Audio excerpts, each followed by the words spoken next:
એટલે 84 જ થાય. આ 84 નું ખાતું છે ને એમાં કઈક જોવો શું છે. આ બોલાવે એ કોણ છે? આ બોલી રહ્યો એ કોણ છે? જોજે રે તારી કાયામાં કોણ બોલે છે. અરે બોલે છે ને બોલાવે છે. તો મહાપુરુષ નિરાત મહારાજે સુંદર વાત કરી કે નામ જ બોલે ને નામ બોલાવે. સોમાં બોલે નામ. નામ તમારે શરીર નથી ને હવ કરના હવતા કામ.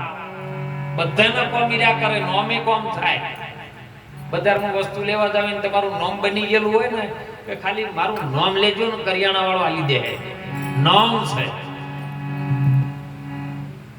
શેરડી માંથી રસ કાઢ્યો ને સાકર પાડી દીધું. નામ.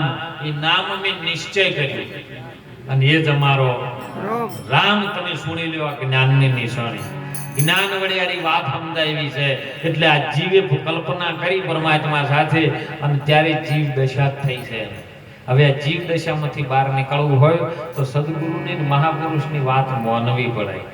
જેમ ગુરુ મહારાજ આપણા કીની વાત જો આપણે માની લે ને, વાત માનવાની છે હો, પછી વર્તવાનું. મોની મોની તો કે ઘણા બેઠા ચાદરો લઈને ઘણા બેઠા છે, પણ એનું વર્તનમાં જોવતી ન આવે, વર્તન ઉજળું ના થાય, એની રેણીમાં એનો ન આવે, ગુરુ મહારાજના વચનમાં એનો ન આવે, તેથી બધું અધૂરું અધૂરું ને. ખીચડી કાચી હોય ને, ખીચડી બેનો ખીચડી બનાવે ને એટલે એની અંદર પાણી રેડે, ચોખા ને દાળ નાખે, પછી નીચે અગ્નિ ચાલુ કરે ને, કાચી હોય ને એટલી પેલા પરપોટા પાણીના ચાલુ રહે. પણ જો પાકી જાય ને પછી નીચેથી દાજી જાય તો એને કોઈ ન થાય છે. એ અવાજ ન કરે.